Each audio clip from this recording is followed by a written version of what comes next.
memasukkan pemahaman saya loh. Saya cuma bertanya, Bapak memahami ini seperti itu dari para pakar atau dari pribadi? Kan Bapak sendiri yang ngaku tadi. Dari pribadi saya. Bukan. Ya, yang keberikutnya kita ini. Jadi Bang Wapi kan mengatakan, saya bacakan kan An-Nisa 4 ayat 80 kan begitu saya bilang. Kalau An-Nisa gak usah 4 Pak, ayat 80 gitu aja. Nah, itulah ngomong Bang Wapi. Nanti juga Bang Wapi jangan memakai pemahaman Bang Wapi itu ke dalam Alkitab, nggak boleh. Enggak, saya kan cuma bertanya tadi. Saya tidak memasukkan pemahaman apapun. Oke, coba dibaca itu Ya, Bang Wapi. mayuti'ir rasulah faqad atau Allah wa man tawalla fama arsalnaka alaihim hafidha. Barang siapa menaati Rasul Muhammad, maka sesungguhnya ia telah menaati Allah, dan barang siapa berpaling dari ketaatan itu, maka ketahuilah kami tidak mengutusmu Muhammad untuk menjadi pemelihara mereka. Sudahlah. Ya. Apa? Nah, jadi ini yang ditanyakan. Di situ Bang Wapi kan, barang siapa mentaati Rasul, sesungguhnya ia mentaati Allah. Itu kan Allah sendiri yang berbicara kan? Berarti dalam hal apa ini? Enggak, saya tanya, itu di ayat itu Allah sendiri yang berbicara kah? Bukan? Betul. Betul Allah ya? Bukan Allah Pak, Allah. Allah, oh iya, kalau Islam Allah ya. Iya, betul. Jangan dimasukkan pemahaman Bapak Islam, jangan. Ya, diluruskan aja Allah gitu ya. Ya, Allah bukan Allah. Allah. Jadi barang siapa mentaati Rasul, sesungguhnya ia mentaati Allah. Terus? Di sini apakah Muhammad bukan sejajar dengan Allah? Ya bukanlah. Bukan. Coba Maksudnya dicontohkan. ini mayuti'illah, man barang siapa yuti yang taat ar-rasulah kepada Nabi Muhammad, faqad atau maka sungguh telah taat siapa orang itu Allah terhadap Allah. Dalam hal ketaatan, maka kita harus ikut Nabi Muhammad karena disuruh Allah, bukan berarti Nabi Muhammad sejajar dengan Allah, bukan. Baik. Bang Wafi ibaratnya paham apa yang dikatakan Nabi Muhammad itu, artinya di hadis-hadis Bang Wapi ya. Kenapa? Di hadis-hadis kan di situ dikatakan bahwa pernah Nabi Muhammad bersabda, kan begitu? Iya. Bersabda, artinya bersabda itu berfirman, bukan? Bersabda itu berkata, Pak. Oh iya, bersabda itu berkata, ya nggak apa-apa. Artinya di situ Bang Wapi, apapun yang keluar dari perkataan Nabi Muhammad, apapun perlakuan dalam Nabi Muhammad itu sudah dinyatakan benar oleh Allah dari pernyataan yang tadi. Betul dapat tidak itu? Dalam hal ketaatan lo ya. Dalam hal ketaatan. Kalau dalam hal ketaatan. Boleh. Artinya begini. Artinya Allah dan Muhammad itu berarti nggak sejajar, betul? Enggak lah. Nabi Muhammad makhluk, Allah itu kholik. Cipta dan ciptaan beda. Cipta dan ciptaan beda ya. Nah, namun begini, ada masalahnya yang lain, Bang Wapi. Apa masalahnya? Sekarang coba tunjukkan Bang Wapi di Al-Quran itu ayat untuk menunjukkan apa tadi di bukan ke Mekah, sunat coba. Sunat? Ya. Ayat tentang sunat dalam Al-Quran. Ya. Surah Al-Baqarah ayat 124. Berarti dapat. Yang lain Bang Wapi. Ini saya bacakan hadisnya ya. Ya, apalagi? Saya bacakan hadisnya. Hadis-hadis tentang kumpulan apa ya? Kumpulan apa itu? Sebentar, saya bacakan. Hadis sahih. Mau doif, mau Hasan, tanyakan. Mumpung ketemu saya. Ini pertanyaan saya sudah hilang ini sebenarnya.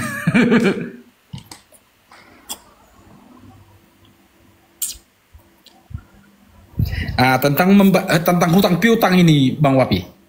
Kenapa? Ya, ada di sini dikatakan jiwa seorang mukmin tergantung karena hutangnya sampai hutang itu dilunaskan. Rasulullah SAW bersabda, siapa saja yang berhutang lalu berniat tidak mau melunasinya, maka dia akan bertemu Allah pada hari kiamat dalam status sebagai pencuri. Nah, yang mau saya tanyakan Bang Wapi di sini, di ayat Al-Quran ini mana dikatakan atau rujukannya ini?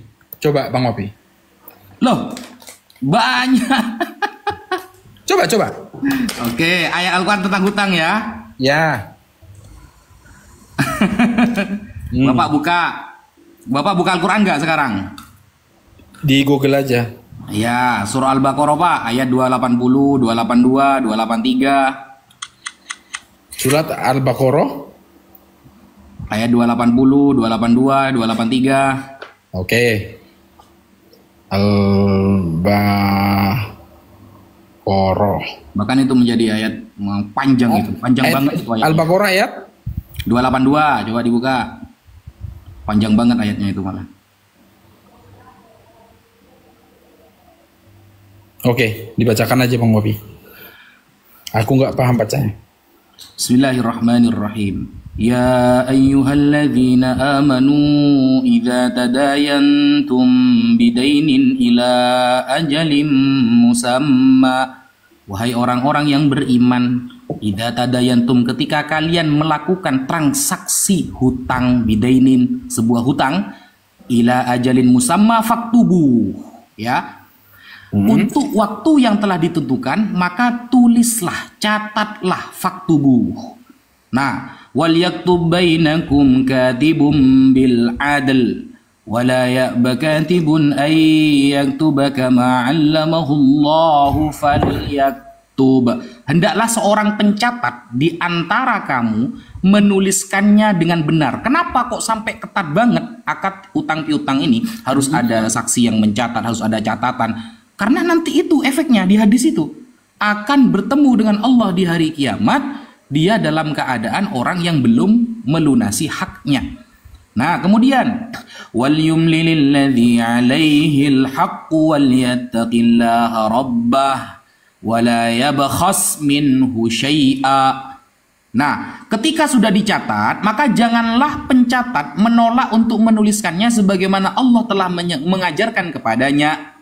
Jadi harus benar-benar dicatat sehingga orang-orang yang mau bertransaksi akad hutang piutang harus ada orang yang disuruh untuk mencatat sebagai saksi agar nanti di akhirat itu bisa dipertanggungjawabkan ketika tidak dibayar. Itu panjang ayatnya, Pak. Itu ayat yang paling panjang di dalam Quran itu. Oh iya ya? Iya, coba lihat itu, panjang banget itu.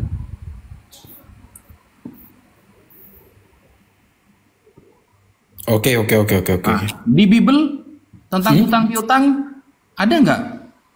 Saya belum baca sampai ke situ Bang Wapi. Oh, oke. Karena begini. Nah, pertanyaan saya lagi Bang Wapi ya. Satu lagi yang di situ kita ya fix. Karena saya nggak mau menanyakan yang lain. Sebenarnya ada yang bertentangan di situ, tapi kebetulan tadi dibahas sama di situ. Apa yang bertentangan? Coba. Tentang mencium batu. Mencium batu, ya. Apa yang mau ditanyakan dari mencium batu? Nah, itu sambungannya yang tadi. Nah, ini begini Bang Wapi, yang mau saya tanyakan. Begini, ini proses yang lain. Pernah nggak Bang Wapi melakukan akad kepada KPR atau kepada kredit motor atau kepada kredit apa? Pernah tidak? Pernah. Betul. Bang Wapi pernah disuruh tanda tangan? Pernah. Ketika Bang Wapi menandatangani, disuruh menandatangani, apakah pertamanya disuruh baca? Baca dulu Pak ya. Bacalah. Betul. Iya kah? Betul. Iyalah, masa dikhotbahi langsung semoga Anda terjamah, terpilih menjadi hutang yang dilunasi, kan nggak mungkin, Pak. Baik. Baik Bang Wapi. Berarti kita sepakat ya, setiap melakukan suatu perjanjian, kita itu disuruh memahami dulu isinya, baru kita tanda tangani, betul? Iya. Oke, sekarang ini apa sih Bapak ini ada di bank mana sebenarnya? Begini Bang Wapi, enggak. Bapak kerja di bank emangnya? Begini Bang Wapi. Gimana itu? Pernah nggak begini? Ketika saya pernah menonton channel roomnya orang Muslim, ada di situ mualaf, Bang Wapi. Betul. Kamu mau mualaf malam ini? Mau. Kamu mau kamu syahadat malam ini? Mau kamu bersaksi malam ini? Kan ditanyakan begitu. Oh mau, ayo sudah kita bersyahadat. Kan dikatakan syahadatnya. Artinya begini Bang Wapi, dia menerima perjanjian itu, menerima persaksian itu untuk menerima agama baru itu tanpa dia memahami itu. Sedangkan tadi kita pahami itu dulu. Setiap kita membuat perjanjian yang tadi, kita ditanyakan dulu nih, kamu pahami dulu kah isinya? Kamu pahami dulu isinya, baru kamu tanda tangani. Padahal Lah, di agama oh Islam berarti yang akad mualaf, hutang di katakan bank dikaitkan dengan orang yang mau mualaf bersyahadat, begitu? logikanya yang mau saya kaitkan Bang Wapi, logikanya. Iya iya iya iya. Karena begini Bang Wapi. Karena begini Bang Wapi. Berarti syaratnya masuk agama itu harus benar-benar paham di dalam agama itu, gitu ya? Betul, betul. Yang saya maksud itu. Oke, saya uji. Bapak kan Kristen nih, betul? Ya, ya. Bapak bisa nggak membaca teks Ibrani dalam Bible? Membaca Teks Ibrani dalam Bible. teks Ibraninya kan? Iya, bisa. Saya baca terjemahannya. Nah, berarti Bapak belum Kristen, berarti hampir Kristen Bapak berarti kan belum memahami secara utuh berarti. Saya memahaminya dalam bahasa Indonesia Bang Wapi. Oh, berarti memahami maksudnya ini harus dengan bahasa Indonesia, begitu ya? Loh iya, karena saya bahasa Indonesia. Nah, begini Bang Wapi, yang mau saya Kan tanya kata Bapak tadi harus harus paham dulu agamanya baru dia disyahadatkan. Nah, Bapak sendiri baca teks Ibrani sama Yunani nggak bisa. Berarti Bapak hampir Kristen, belum Kristen. Karena saya bukan orang Ibrani. Karena saya bukan orang Ibrani, kan saya orang Indonesia. Saya nggak nanya Bapak orang Ibrani, Indonesia, Pak. begitu loh. Iya, saya nggak nanya Bapak orang Ibrani. Mohon maaf Bang Wapi, bukan kayak orang Indonesia. Banyak bapak yang tidak paham mengartikan bahasa Arab itu, tetapi menganut agama Islam. Jadi sebaiknya Bang Wapi ajari dulu dong semuanya agama Islam itu. Kalian harus bisa mengartikan bahasa Arab itu, harus bisa membaca surat Arab itu, harus bisa, harus gitu baru fair. Gitu loh.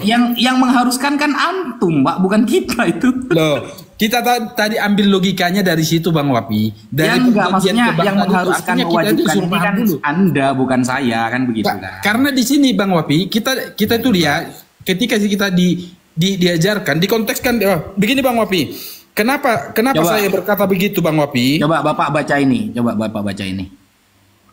Nggak tahu bahasa Ibrani, nggak tahu. Jujur aja saya. Ini bukan Ibrani, ini Yunani, Pak. Iya, saya nggak tahu karena saya orang Indonesia. En hologos. Jadi kan kata Bapak harus memahami secara utuh dulu, baru bisa belajar. Nah, kalau Bapak baca beginian belum bisa kan berarti Bapak belum Kristen secara maksimal kan? Kami yang perlu belajar. Ya berarti kan belum Bapak, belum hampir Kristen Bapak, berarti belum Kristen kan berarti kan?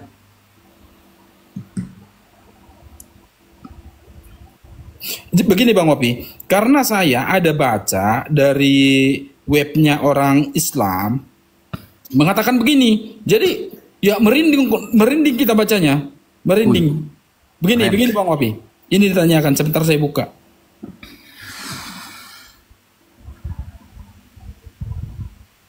Nanti Bang Wapi juga terjemahkan ya. Mana ya? Abstrak. Apanya ya abstrak, Pak? Mohon maaf, saya bacakan aja. Mungkin Bang Wapi tahu di mana ayatnya. Pernah ada di situ di hadis riwayat Bukhari kalau nggak salah. Mohon maaf kalau salah, nanti dibetulkan kalau salah. Begini katanya Bang Wapi. Ketika itu ada orang yang mengubah agamanya, lalu saya membakar dia. Saya bakar dia. Lalu yang lain menjawab, jangan kamu musnahkan orang yang berubah agamanya dengan hukum Allah begitu. Tetapi Nabi Muhammad pernah berkata, bunuhlah dia itu. Itu maksud saya begitu Bang Wapi. Mana itu, Pak? Itu yang sebenarnya webnya itu kemarin sudah saya simpan. Di mana itu ya? Kok saya ada nemu itu? Iya, bentar saya buka dulu. Iya. Bentar ya.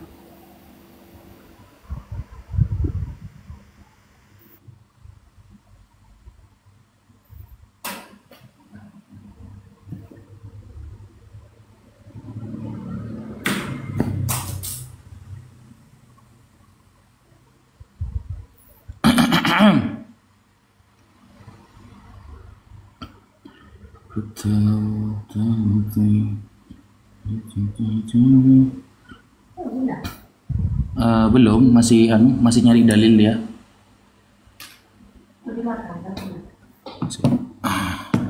Apa? Biar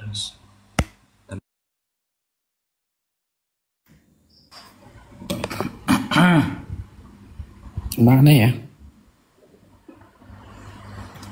Di mana, Pak? Ketemu nggak? Sebentar. Saya nungguin. Oh, hukuman mati.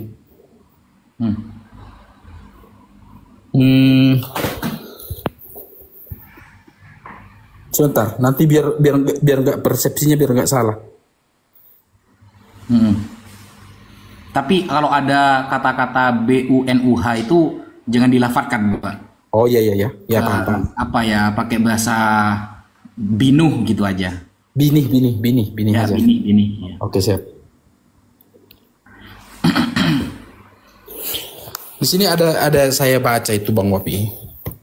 Di sini di ayat ini ada menurut Sofyan hadis ini jelaskan menunjukkan kasus riddah, namun orang tersebut tetap dibiarkan pergi tanpa dibunuh, padahal dalam kondisi bagaimanapun tidak mungkin Rasulullah SAW melanggar ketentuan hukum yang diperintahkan Allah, sebab beliau sendiri telah menjelaskan bagaimana sikap beliau dalam melaksanakan ketekunan hukum ini. Ada di sini yang aku potong. Referensi primernya di mana gitu? Apa referensi apa itu? Primernya yang aslinya. Sebentar. Saya buka dulu sebentar. Itu di hadis ya? Bukan hadis ini. Ini Bang Wapi? Perumusan kayaknya nih, perumusan. Perumusan ini.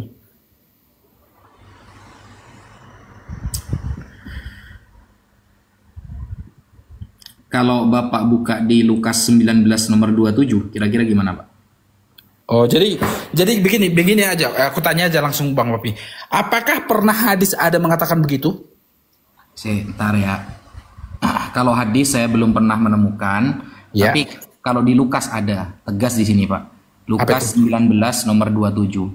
Akan tetapi semua seteruku ini, kata Yesus, yang tidak suka aku menjadi rajanya, bawalah mereka kemari dan binihlah mereka di depan mataku. Lukas berapa itu? Lukas 19 nomor 27. Binihlah mereka di depan mataku bagi mereka yang tidak mau aku menjadi rajanya. Oke. Iya. Itu tentang apa Bang Wapi? Hah? Tentang apa? Tentang uang minah? Ya, tentang orang-orang yang tidak ingin menjadikan Yesus sebagai rajanya. Coba dibaca dari awal Bang Wapi. Itu artinya. Monggo. Bukanlah. Apakah ketika dibaca dari awal ini akan berubah maknanya? Coba. Berubahlah. Ya, coba. Ya, sebentar saya bacakan ya. Sebentar Bang Wapi.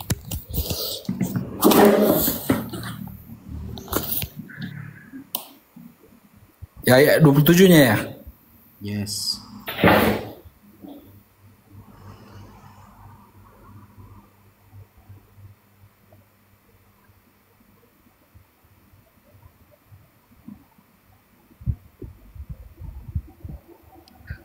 Sebentar. Tafsir.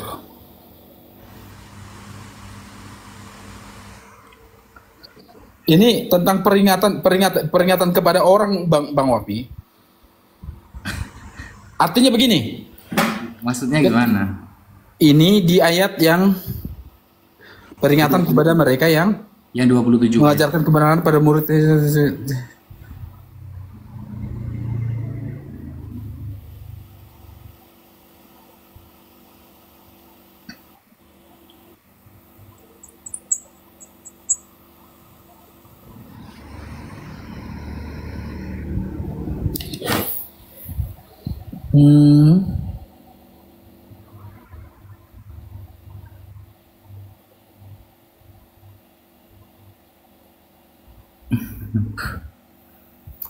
Baik. Begini Bang Wapi, dari ayat 22 itu dikatakan Bang Wapi ya. Dari ayat 22-nya, katanya kepada orang itu, "Hai hamba yang jahat, aku akan menghakimi engkau menurut perkataanmu sendiri. Engkau sudah tahu bahwa aku adalah orang yang keras dan mengambil apa yang tidak pernah aku taruh dan menuai apa yang tidak aku tabur. Jika demikian, mengapa uangku tidak kau berikan kepada orang yang menjalankan uang? Maka sekembalinya aku dapat mengembalinya serta dengan bunganya. Lalu bagaimana dengan lalu katanya kepada orang-orang yang berdiri di situ, ambillah mina yang satu ini daripadanya, yang berikanlah kepada orang yang punya 10 mina itu. Kata mereka kepadanya, Tuan, ia sudah mempunyai 10 mina. Jawabnya, aku berkata kepadamu, setiap orang yang mempunyai kepadanya akan diberi, tetapi siapa yang mempunyai daripadanya akan diambil juga yang ada pada bapaknya. Tetapi semua seteruku ini yang tidak suka aku menjadi rajanya, bawalah dia mereka kemari dan bunuhlah mereka di depan mataku. Oke, Bang Wapi, begini, saya akan jawab Bang Wapi. Di sini dikatakan Bang Wapi, ini adalah tentang pertengkaran dua orang Bang Wapi, tentang dua orang yang berseteru tentang uang riba. Iya, maksudnya gini loh Pak. Kata-kata Yesus ini berubah nggak sih, bahwa barang siapa yang tidak mau aku menjadi rajanya, maka bawalah dia kemari, lalu binihlah. Kalau pakai nanti di banner, lalu binihlah di depan mataku. Kan nggak berubah ayatnya maknanya kan? Baik. Begini Bang Wapi, memang itu kalau memang kita mengartikan secara langsung Bang Wapi, memang itu artinya. Tetapi Bang Wapi perlu Bang Wapi pahami bahwa di sini akan tetapi semua seteruku ini harus kamu pahami Bang Wapi, apa ini seteruku kan gitu. Ya orang-orang yang nggak taat kepada dia, nggak mau ikut dia kan. Orang-orang yang tidak mau mendengarkan katanya dia tentang uang mina ini kan begitu, iya kan? Iya, kok keras banget sampai dibinih gitu loh. Begini, dengarkan Bung Api. Siapa yang membini kan? Artinya di situ Yesus sendiri jangan langsung kita persepsikan begitu. Makanya kita baca mulai dari ayat yang 11.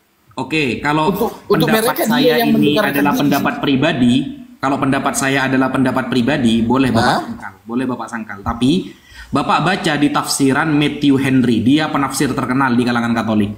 Di situ nggak ada tafsirannya Matthew Henry. Dia mengatakan bahwa yang akan mengeksekusi adalah Yesus karena dia menentang Yesus. Bukan Yesus yang membininya, tapi orang. Begini. Di situ kan dikatakan dia kan sudah mengajarkan di situ tentang uang mina itu. Kalau memang dia punya 5, ini punya itu kan begitu di situ. Tetapi kalau dia tidak mendengarkan perkataannya dia itu, ya terserah kamu mau apakan dia, begitu loh maksudnya. Ya itu penafsiran Bapak itu. Ayatnya pemahaman itu nggak bisa kita artikan dengan gitu-gitu aja gitu loh. Iya, itu persepsi Bapak sendiri. Kalau di dalam ayatnya nggak berbunyi begitu, Pak. Barang siapa yang dia tidak mau aku sebagai rajanya, berarti kan seteru. Seteru ini orang yang tidak mengakui Yesus sebagai rajanya. Begini, Bang Wapi. Maka bawalah dia, binilah dia di depan mataku. Artinya Bang Wapi, di antaranya di kata-kata rajaku ini, di situ harus kita pahami Bang Wapi. Artinya raja itu yang mengambil semua tindakan-tindakan, yang mengaturkan semuanya. Begitu loh Bang Wapi. Itu disyaratkan di situ. Bukan segampang itu kita langsung menerjemahkan itu bahwasanya Yesus yang membini, bukan. Ya wes, nggak apa-apa. Tapi yang mengatur pembinihan itu adalah Yesus. Bukan Bang Wapi, artinya itu di situ Bang Wapi, terserah kamu. Bukan sih. Oh Yesus sendiri yang bilang, bawalah dia kemari di depan mata saya dan binilah dia di depan saya. Kan begitu kata Yesus. Artinya Bang Wapi di situ terserah kamu, begitu loh Bang Wapi, bukan dia yang membini. Itu kata kamu, bukan kata Yesus. Loh, enggak lah. Kita baca bilang seperti makanya itu, Pak. Kita baca dari awal. Loh, Pak, meskipun kita baca dari awal, apakah kalimat Yesus binilah itu berubah? Kan gak berubah, Pak. Gimana Bapak ini? Makanya Yesus begini, Pak. Ini kata Yesus, bukan kata saya. Ini ya. Di dalam Matius 10 nomor 34. Ini kata Yesus, bukan kata saya. Nih, Matius 10 nomor 34, Pak. Apa kata Yesus? Dalam perikop Yesus membawa pemisahan bagaimana mengikut Yesus. Apa kata dia? Jangan kamu menyangka bahwa aku datang untuk membawa damai di atas bumi. Aku datang bukan untuk membawa damai, melainkan pedang. Wih, keren gitu ya, saudara. Nah, pertanyaannya apa di situ?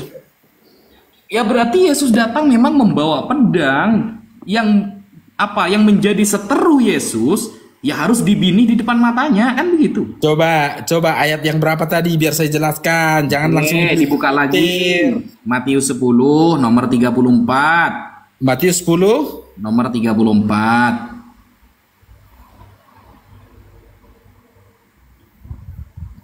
Menunggu sesuatu yang sangat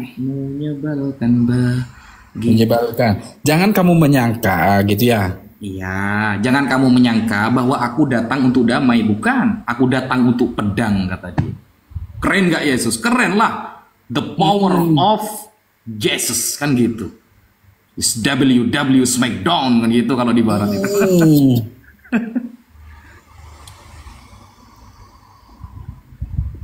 Baik. Artinya begini Bang Wapi. Kita pemahaman ini Bang Wapi ya.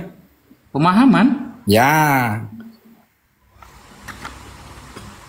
Jadi apa artinya pedang di situ kan begitu? Ya Bang Wapi. Artinya pedang apa ya? Bukan donat lah, pedang lah. Oh, nah itu di situ kamu yang salah. Kamu mengartikan pedang itu langsung pedang itu berpisau kan begitu? Iya kan? Apa artinya pedang? Begitu, gitu. Kalau pertanyaannya Bang Wapi, kalau dikatakan itu adalah topik dilukiskan sebagai benda yang tajam di Mazmur 57 ayat. Nah, sama itu ketika kita mengartikan ayat itu Bang Wapi, jadi pedang itu nggak bisa kita langsung artikan bahwasanya itu untuk yang benda tajam untuk ini. Sama yang di Mazmur 57 ayat 4 juga pernah dikatakan begini, aku terbaring di tengah-tengah singa yang suka menerkam anak-anak manusia, yang giginya laksana tombak dan panah dan lidahnya laksana pedang tajam. Artinya begini Bang Wapi. Apa artinya pedang itu maksudnya? Artinya tajam, artinya perkataannya yang sangat tajam, dan dia membawa perkataannya yang bisa nyampai kemana-mana. Itu kata Bapak apa kata Yesus? Apa itu? Kata Anda apa kata Yesus? Gini, ini kita sudah berbicara tentang keyakinan kan? Berarti Anda menafsiri perkataan Yesus, betul? Sekarang Bang Wapi Al-Quran mau nggak saya nggak mau terjemahkan, nanti saya buka koma. Artinya begini Bang Wapi, dengarkan dulu. Kalau Bapak menafsirkan seperti itu harus punya dasar loh. Dasar Bapak mana kok bisa ditafsiri seperti itu? Ada Bang Wapi. Itu bukan sembarangan aja kita buka Bang Wapi. Itu jelas. Begini, itu dikatakan di situ Bang Wapi, itu jelas. Ketika di situ di ayat itu juga ditulis itu loh Bang Wapi. Ini lawan kata damai itu apa sih? Ini ya Bang Wapi ya. Jadi yang perlu diterjemahkan di situ ada pedang, ada bumi. Jadi dari bumi ini kita bisa buka Bang Wapi. Kamusnya mana? Loh iya, diterjemahkan di sini. Itu juga dituliskan di sini. Itu loh ada. Jadi kita ini lengkap ini. Itu siapa yang ngajari itu? Yesus apa enggak itu? Loh ini pemahaman, ini loh jelas semua. Apa senjata itu ini. Malah pedang bermakna senjata itu di sana itu di maknanya itu. Lihat. Ini. Di sini diterangkan itu pedang adalah senjata. Lihat kata topik 2042. Pedang kamus pedoman. Ada di sini di kamus pedomannya. Artinya diterjemahkan mana? Ada ini. Ini lihat Wapi. Lihat Bang Wapi, ini dipakai untuk apa? Itu dijelaskan. Lawan kata damai itu apa Pak? Lawan kata damai. Apa itu? Lawan kata damai apa? Kenapa kita bawa ke lawan kata damai? Nah, aku datang bukan untuk damai, tapi melainkan pedang. Nah, berarti kan lawan katanya lawan kata dari damai. Jadi Yesus datang. Makanya saya bilangin begini Bang Wapi. Ketika ini nanti saya rencana mau buka komal, saya akan membahas tentang Mesias palsu. penyelamat palsu. Jadi gini, saya juga berjanji akan membawa itu Komal itu nanti saya bukakan untuk khusus membawa Mesias palsu. Saya akan kupas di situ tuntas itu siapa sebenarnya Mesias palsu ini di sini. Saya akan kupas tuntas. Jadi nanti kalaupun ada yang tersungging atau yang kena serempet sedikit, nanti saya harap titik-titik. Begitu. Enggak. Tentang Bapak Mesias kok malah palsu. curhat sih? Hah? Bapak kok malah curhat? Saya ingin memahami tadi kalimat Yesus, aku datang bukan untuk damai, tapi untuk... Karena begini Bang Wapi, Berarti kenapa? kata damai dengan pedang ini berlawanan kata. Lawan kata damai itu apa? Begini Bang Wapi, Yesus membawa pemisahan bagaimana mengikut Yesus. Artinya begini Bang Wapi, kalau kita diartikan secara umum ini, secara global ini Bang Wapi, kita itu memang kalau mengikut Yesus itu bukan hal yang gampang, begitu loh intinya. Ya oke. Kita lihat apakah benar penjelasan Pak Beta seperti itu. Ternyata ungkapan Yesus yang ada pada Matius 10 nomor 34 tadi tidak beliau ucapkan satu kali Pak, tapi beliau ucapkan lebih dari satu kali. Kita buka. Ayo. Maksud dari pedang itu adalah kedamaian? Oh jelas tidak, karena Yesus sudah mengatakan aku datang tidak untuk damai. Tapi lawan kata dari damai dinarasikan gambarannya pedang, berarti perang, kan begitu. Coba kita lihat Lukas 12, Yesus membawa pemisahan. Apa kata dia? Nih, kamu menyangka bahwa aku datang untuk membawa damai di atas bumi? No, bukan. Kataku kepadamu, bukan damai, kata dia, melainkan pertentangan. Dia pertentangan itu berarti perdebatan, peperangan dan lain sebagainya. Ini pertentangan namanya, bukan damai. Lawan kata dari damai. Jangan kemudian pedang diartikan. Baik, sudah sampai di situ Bang Wapi. Tafsiran pribadi itu Pak. Ini kata Yesus sendiri. Sudah sampai di situ Bang Wapi, sudah? Iya, Yesus. Oke. Begini Bang Wapi. Ketika kita sekarang itu, kita langsung ke maknanya yang sekarang ini Bang Wapi. Apakah di agama Kristen itu ada pernah damai? Tidak. Siapa yang membuat jadi tidak damai? Siapa yang tidak membuat jadi damai agama Kristen itu? Ya agama sebelah, termasuk Bang Wapi ini. Loh, kok malah kita yang disalahin? Bang Wapi ini, loh begini. Kok malah kita yang disalahin? Kok Yesusnya yang ngomong? Dengar Bang Wapi, ini adalah kenyataannya Bang Wapi yang saya maksud di situ Bang Wapi.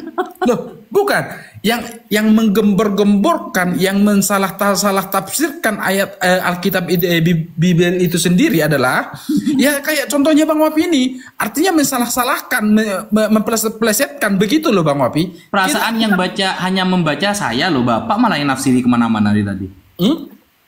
Bang Saya Wapi cuma membaca, Bapak yang nafsiri dari tadi. Begini, itu kan sama sebenarnya cerita yang sama. Yesus membawa pemisahan.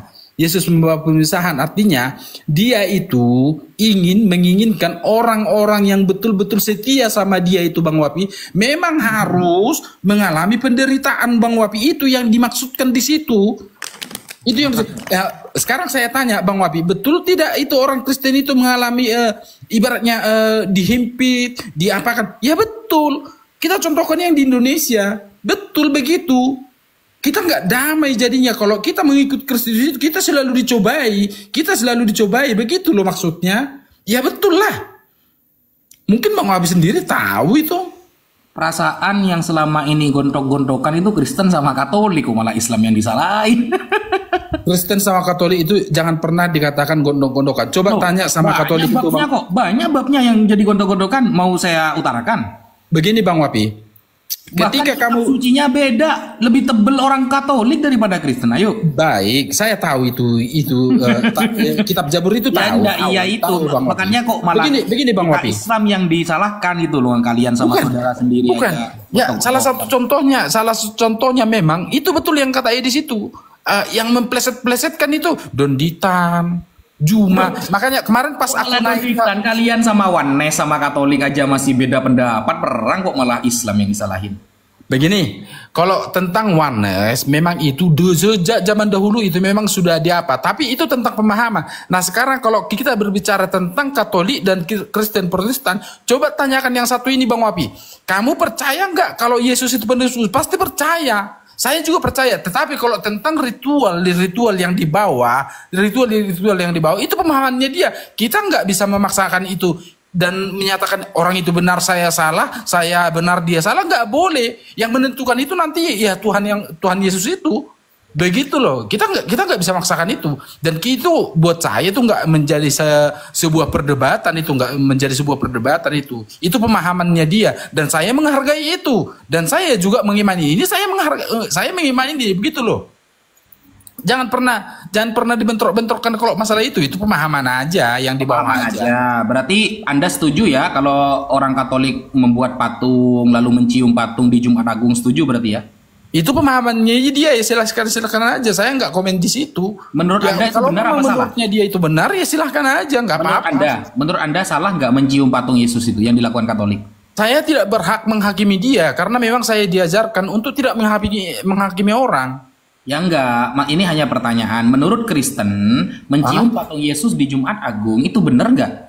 Yang menyatakan benar itu nanti biarlah yang di atas yang mengatakan itu. Saya nggak berhak menyatakan itu. Iya. Kok malah nggak tegas gini sih? Loh, bukan nggak tegas, karena memang kita diajarkan Bang Wapi, kita itu nggak berhak menghakimi orang.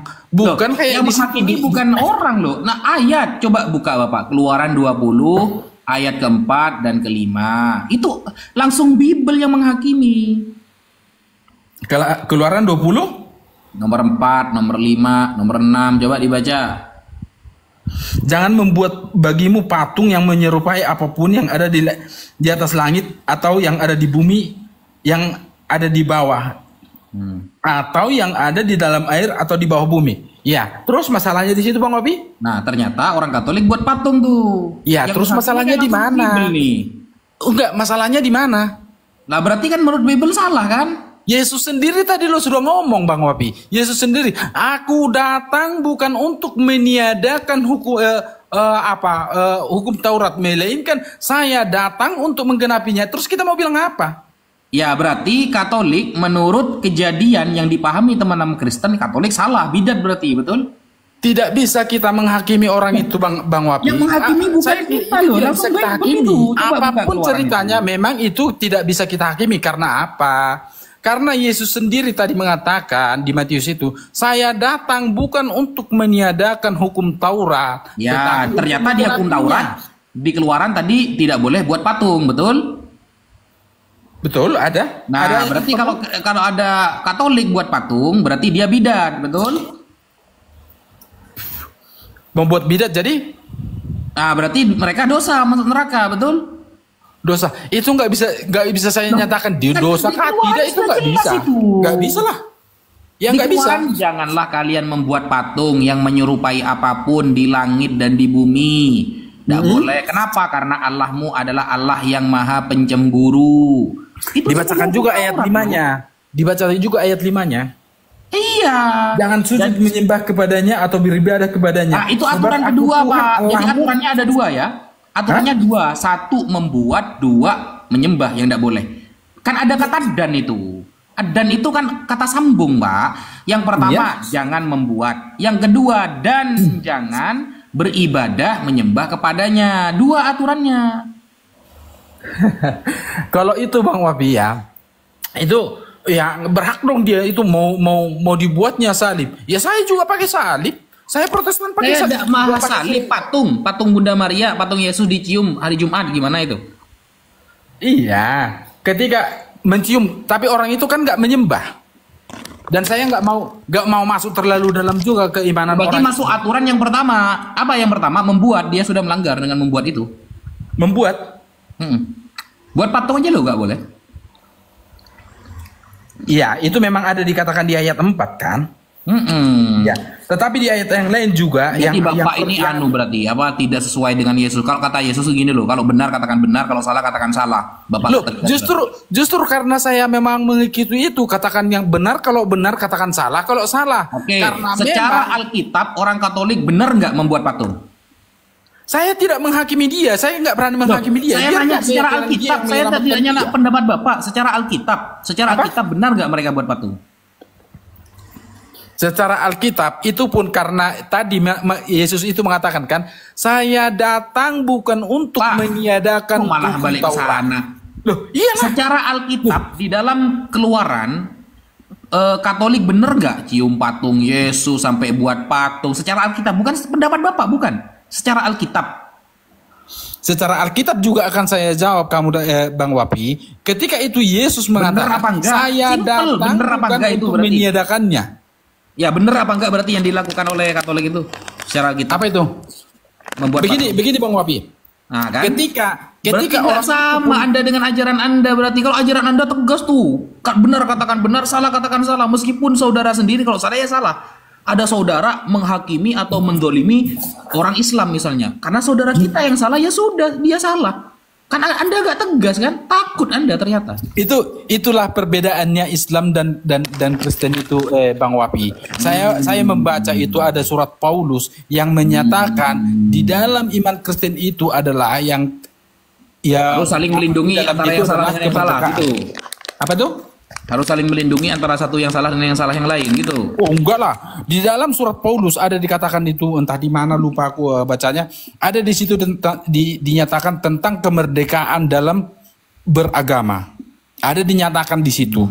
Artinya kita bisa membuat apa itu? Ya ibaratnya gimana lah kata merdeka. Tetapi kalau merdeka itu maksudnya bekerja sama dalam kesalahan gitu ya. Apa itu? Merdeka itu bersama itu maksudnya bersama-sama melindungi saling yang salah gitu ya? Enggak juga, enggak pernah dikatakan di situ lindungi yang salah, enggak pernah. Enggak ada di situ dikatakan itu. Anda enggak berani menyalahkan Katolik padahal secara Alkitab. Karena memang saya bukan Katolik. Tapi karena Bang Wapi mendorong saya untuk menghakimi dia, itu memang bukan hak saya untuk menghakimi dia. Saya tidak mendorong Anda menghakimi. Secara Alkitab mereka benar apa enggak? Secara Alkitab loh, bukan pendapat Anda. Anda siapa? Enggak penting. Secara Alkitab. Secara Alkitab tadi sudah saya bacakan di Matius tadi itu dikatakan, saya datang bukan untuk meniadakan hukum Taurat, tetapi saya menggenapinya. Oke. Berarti kalau tidak meniadakan, ya, aturan di dalam Keluaran masih berlaku berarti. Bisa berlaku? Masih berlaku. Masih lah. Di dalam Keluaran tadi dikatakan jangan membuat patung. Ya berarti kan bisa. Loh, jangan membuat patung kok malah bisa? Gimana sih? Loh. Di situ kan dikatakan di situ Bang Wapi, jangan meniadakan patung, itu yang Taurat yang ke-1 sampai ke-4 kan? Iya kan? Betul? Iya, jangan membuat aja gak boleh, Bang. Jangan membuat patung. Ya, kalau itu untuk itu silakan tanyakan kepada yang beragama Katolik, bukan kepada saya. Nah, kan takut kan? Berarti gak betul. Bukan takut. Bukan takut. Saya memang dalam hal salah dan benar. Ini bukti sudah. Saya kira Abang akan tegas. Oh iya, secara Alkitab Keluaran 20 nomor 4 Katolik salah. Wah, keren itu. Oh, ya kalau menurut pendapatmu, tapi di situ saya sudah melanggar perintah Tuhan Yesus bahwasanya saya itu menghakimi orang. Bahkan bukan menghakimi, kalau menghakimi kan pendapat pribadi, Pak. Ini secara Alkitab. Loh, secara Alkitab pun, Bang Wapi, kita itu nggak berhak karena kita memang dikasih kemerdekaan dalam beragama itu, bukan seperti Islam. Berarti yang dikatakan bahkan di kamar mandi sendiri pun itu salah berarti ya. Begini Bang Wapi. Ketika masuk ke kamar mandi pun diaturkan begitu. Terus apa gunanya? Kita otak-otak kita itu, pikiran kita itu begitu. Berarti buat apa? Berarti ayat-ayat kekerasan yang ada dalam Bible ini hanya untuk orang Islam berarti. Pantes kayak Mas Edis mencaci maki Nabi Muhammad, kayak Sophie Katul menginjak Al-Qur'an. Berarti ajaran kasih itu hanya untuk sesama umat Kristen berarti, tidak kepada orang di luar Kristen, betul? Begini Bang Wapi. ketika orang itu melakukan itu, saya berprinsip dan saya tidak mendukung dan saya juga tidak berani menyalahkan orang itu karena memang ya kita merasa sendiri di Indonesia ini, bahkan di mana-mana kita itu memang kita dipersekusi juga begitu loh. Ya, berarti mau saya tunjukkan menginjak Al-Quran itu tidak bisa disalahkan, betul? Mau saya tunjukkan bulan-bulan ini dipersekusi apanya? Ya, berarti menurut Bapak, Sofikatul menginjak Al-Quran itu tidak bisa disalahkan, betul? Saya nggak bisa menyalahkan dan saya juga tidak bisa membenarkan itu karena dia itu hak pribadinya dia itu melakukannya itu. Nah, saya nggak urusin, tanyakan dia langsung itu. Jadi saya kunci jawabannya. Jadi suatu saat ada apa-apa, nanti Bapak bisa saya rekam lagi. Suaranya itu bisa saya setel lagi gitu. Begini Bang Wapi, ketika orang itu melakukan itu Bang Wapi, kita itu memang dari Alkitab itu kita nggak bisa menghakimi. Kamu salah, kamu benar, nggak boleh kita menyatakan begitu. Tetapi sesama kita orang yang percaya kepada Yesus, ya betul yang kayak Wapi katakan tadi itu, mengatakan paling juga kita cuma bisa bilang salah dong, kamu begitu, cuma itu aja. Selebihnya kita nggak bisa yang lain. Mau bilang kita yang lain nggak bisa. Karena memang kita nggak bisa menghakimi. Kalaupun ibaratnya pernah Yesus berkata begini Bang Wapi, ketika pesuruhnya berkata, kepada siapakah saya harus membayar pajak? Nah kan begitu. Udah itu diambil koinnya, diapakan ke atas, udah itu ditunjukkan. Ini adalah gambarnya Kaisar. Bayarlah pajak ke Kaisar. Artinya ketika gini, kalau itu bertentangan dengan hukum yang Bang Wapi, silahkan dihukum, begitu aja. Silahkan dihukum, serahkan ke hukum, begitu loh. Jadi kita itu kalau saya secara pribadi, ketika Bang Wapi menanyakan itu, apakah Sofiatul itu salah, apakah Sofiatul itu benar, saya tidak bisa menghakimi dia karena itu bukan hak saya untuk menghakimi seseorang. Begitu Bang Wapi. Terlalu ribet. Kalau saya ya, jangankan orang Kristen, orang Islam pun kalau menginjak Bible, saya katakan dia salah, berdosa. Siapapun dia. Bagaimana siapapun dia ya, menginjak Bible lalu menaruh Bible di pantat misalnya, dia berdosa, dia salah. Kenapa saya berani mengatakan bersalah? Karena ayatnya ada di dalam Al-Quran. Maka itu bukan statement pribadi saya. Saya punya dasar bahwa Allah melarang kita menghina Tuhan orang lain, misalnya kita menghina kitab suci orang, bahkan di dalam hukum fikih aturan Islam ini ya. Di dalam hukum fikih, ketika kita di tengah-tengah peperangan, apa kata fikih? Tidak boleh menghancurkan gereja. Jadi kalau ada umat Islam yang ngebom gereja, salah. Itu jelas saya katakan salah. Apakah dosa? Dosa. Siapa yang mau maju dari Islam yang membela, saya yang akan berdebat dengan dia. Baik. Jadi kita itu fair gitu loh. Allah mengatakan baik. Nabi Muhammad mengatakan apa salah, jangankan orang lain, saudara sendiri pun salah. Kalau Bapak tidak tegas kan, Bunda saya tidak bisa menghakimi, tapi kalau mau dilaporkan ya terserah begini. Itu apa ya, bahasa-bahasa yang menghindar dari sebuah ketegasan itu. Saya memang itu nggak mau menghakimi orang. Ngapain saya menghakimi orang? Bahkan orang-orang, tapi saya akan bertahan dengan iman saya, begitu loh Bang Wapi. Begini ya, Bang Wapi. Itu namanya ketiga. Oke. Saya kutip ngomongan Bang Wapi tadi yang menyatakan apa tadi?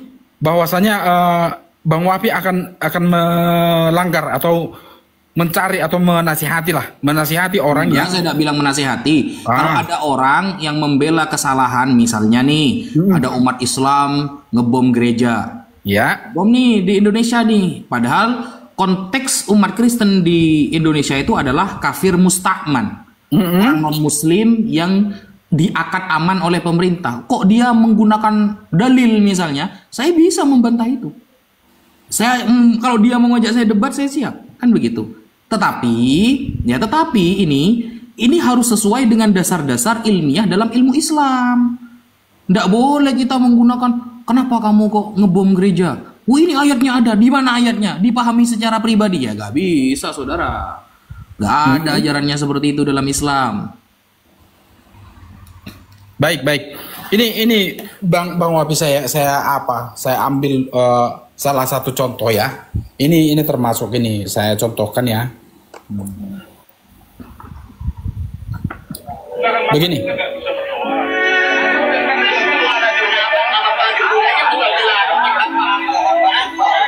Ini Bang Wapi, persekusi. Jemaat Kristen Tesalonika dilarang berdoa di rumah sendiri. Ini bukti keributannya. Nah, sekarang yang menjadi pertanyaan saya Bang Wapi, bagaimana pendapat Bang Wapi di situ? Coba silahkan. Ya, apa itu penyebabnya itu? Kan coba video potongan, Pak.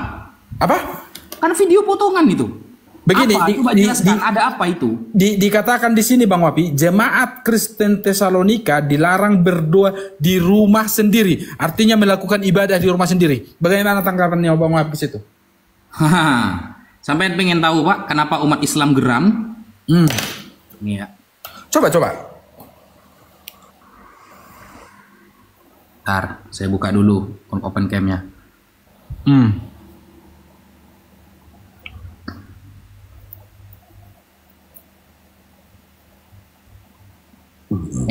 Nih Pak. Sejarah korban 40.000 jiwa Westerling di Sulsel. Ini pelakunya orang Kristen, Pak. Yang dibantai 40.000 ini adalah umat Islam. Yang dibantai 40.000 ini adalah umat Islam. Kapan itu Bang Wapi? Loh, ini sejarah saudara. Kalau sampai tidak percaya ini, kalau Bang siapa ini? Beta pernah sekolah SD yang menjajah umat di Indonesia berabad-abad itu orang apa? Orang Islam apa orang Kristen, Pak? Belanda itu agamanya apa? Dorongannya kok ke sana, aku kira kemana? Kan kalau sama-sama menggunakan seperti itu berarti umat Islam sudah sama, Pak. Baik, akan saya jawab itu Bang Wapi. Sekarang saya tanya Bang Wapi, Belanda maksudnya Bang Wapi kan? Coba berabad-abad. Enggak. Berabad-abad. Iya, paham saya. Indonesia ini dijajah orang yang agamanya apa? Belanda maksudnya kan? Agamanya Belanda apa? Agama Belanda. Saya nggak tahu agamanya Belanda itu sekarang. Dia Kristen, Pak. Oke, kita pegang Kristen. Oke, kita pegang Kristen Bang Wapi. Kita pegang ya. Artinya Belanda agamanya Kristen. Iya betul. Nah, sekarang yang menjadi pertanyaannya Bang Wapi, apakah dia datang ke Indonesia itu untuk khusus untuk menyebarkan agama? Saya tidak bahas itu. Enggak. Saya bahas gini pelaku. Kan Bapak tadi pakai video kan? Kan gini, Bapak kan pakai video. Video pelaku dari umat Islam dikaitkan dengan orang yang akan melakukan ibadah di rumah. Oke. Ya. Kita tidak bahas agama sekarang. Kita membahas siapa pelakunya, apa agamanya. Langsung Bapak mengatakan, oh ini Islam. Kata Bapak. Nah, sekarang saya tanya Pak, yang bertahun-tahun, berabad-abad menjajah Indonesia itu orang apa? OPM Pak, OPM tahu OPM Pak? Yang sampai membantai TNI, polisi, OPM. Kalungnya salib Pak. Iya, betul kalungnya salib. Tapi apakah itu tentang agama? Kita kan udah bahas agama, sekarang bahas orang ini yang sekarang berdoa kesalahan kepada orang lain. Berdoa di rumah sendiri, Bang Wapi. Berdoa di rumah sendiri dilarang. Nah, kalau yang menjajah di Indonesia itu bukan di rumah sendiri, di negara kita beribadah gak bisa, dibantai. Begini Bang Wapi, kita harus bedakan konteksnya. Orang itu mau mengambil harta kekayaan sumber daya alamnya atau untuk memusnahkan agamanya, itu harus kita pahami. Yang pertama Pak, lebih parah yang pertama. Kenapa? Yang pertama ini kita bukan hanya kakek-kakek kita dulu, bukan hanya tidak bisa beribadah Pak, bahkan petaninya, bahkan jalan-jalan, bahkan semua keluarga kita. Baik. Tapi ini perlu Bang Wapi pahami. Tujuan mereka yang utama di sini yang pertama apa? Perdagangan itu datang ke sini awal-awalnya itu kan untuk mengambil rempah-rempah. Bukan tentang masalah agama kedatangannya orang Belanda ke sini. Dia menjajah sampai berabad-abad itu bukan untuk melenyapkan agama-agama yang ada di Indonesia, melainkan dia ingin mengambil rempah-rempah dan sumber daya alam di Indonesia. Jadi itu beda konteks. Sangat-sangat beda konteks. Kok beda konteks sih? Konteksnya karena begini Bang Wapi. Begini Bang Wapi, kalau mungkin Bang Wapi tahu ya, Bang Wapi tahu misionaris saja yang datang ke sini khususnya untuk membawa agama itu dibunuh loh. Dibunuh. Tahu yang pertama yang datang ke Sumatera itu, yang pertama entah lupa siapa namanya, itu konteksnya dia bawa agama dibunuh. Bukan kayak yang konteks Bang Wapi katakan tadi itu, bahwasanya orang Belanda itu datang ke sini membinih-binih orang yang di sana itu bukan untuk agama, melainkan untuk rempah-rempah dan sumber daya alamnya. Oke. Sampai minta yang agama sekarang. Sebenarnya itu sudah masuk. Contohnya sudah masuk. Kenapa? Karena dengan dia alasannya rempah-rempah sehingga orang ibadah gak bisa, rumahnya dibantai semuanya. Itu sebenarnya sudah masuk. Tapi kalau Bapak ingin contoh yang lebih khusus, oke. Kita kasih ya contoh yang lebih khusus. Nih Pak. Apa tuh? Kronologi pembakaran masjid di Tolikara. Itu kapan? Tunggu dulu, santai. Saya bacakan. Nih. Masjid di Kabupaten Tolikara dibakar umat Nasrani ya menjelang sholat Id sekitar pukul 7 Jumat. Humas Polri Kombes Agus Rianto mengatakan kasus itu bermula saat umat Islam Karubaga, Kabupaten Tolikara hendak menjalankan sholat Idul Fitri. Bayangkan, ketika sholat dibakar, bukan dibubarkan, dibakar. Tiba-tiba sekelompok massa dari luar berteriak-teriak, umat muslim yang hendak sholat sontak kaget dan langsung melarikan diri ke Koramil dan pos untuk meminta perlindungan. Sepeninggalan umat muslim itu, masjid tersebut dibakar. Bayangkan Pak. Ya, oke. Konteksnya, jadi konteksnya bukan dibubarkan, dibakar. Tapi begini Bang Wapi. Ayo, masih alasan apa lagi Bapak sekarang? Oke. Di situ ada nggak